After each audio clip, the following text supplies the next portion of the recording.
అద్వైత సిద్ధాంతము సిద్ధి పొందియున్నది కలియుగమును వెలసిన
ఉపాసన పూర్తి అయినదా?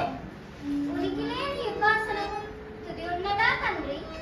భక్తి మోక్ష సాధనకు సోపానం. నీ చిలుక పలుకలలో తొలకరించు అద్వైతమును అర్థం చేసుకుంటకు నేను చాలనేమో నాయన. అర్థము కాకపోవుటకు ఇక్కడ ఏమున్నది తండ్రి? ఆది మధ్యము అంతము అంతయు ఆ హరివత్వమైనప్పుడు హరిహర స్వరూపం ఆరాధ్యప్రదమగుటే మోక్షమునకు మార్గం.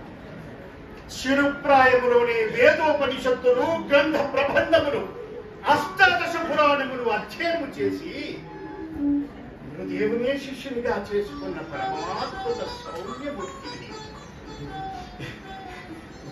నీకు తెలియనిదేమున్నది నాయన? ఎవరికి ఏమీ తెలియవు తండ్రి. తెలిసిన వాడొక్కడే, వాడున్నాడని తెలిసిన వాడే సర్వము తెలిసిన వాడు. ఆత్మ పరమాత్మయే ఆతడెవరు వికరణముల శుద్ధిని తెలియవాడు. పరమతత్వమును దేశించు భావమునకి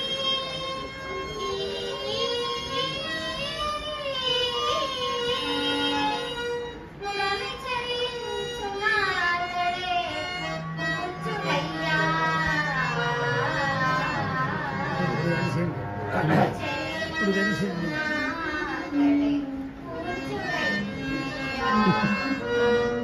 కుమారా, నీ ఉపన్యాసంలో అర్థం చేసుకున్నప్పుడు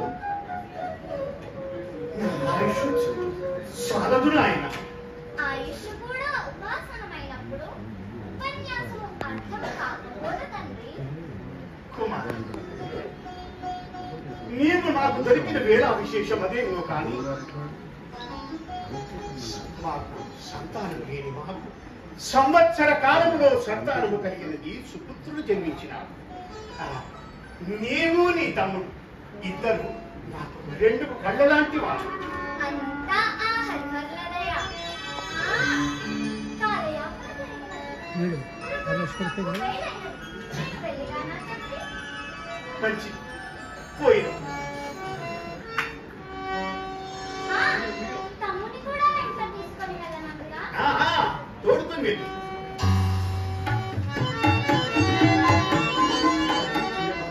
జాగ్రత్త.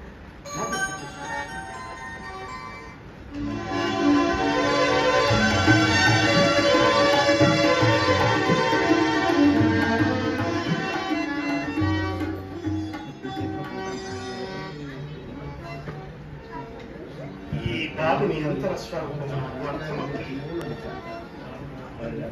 ఈ పసివాడు ఈ మందిరమున శివకేశవమూర్తులను ప్రతిష్ఠించిన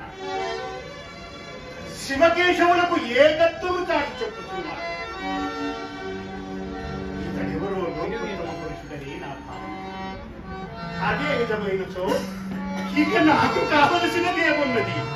వైష్ణవులకు శైవులకు వైషమ్యములేరవ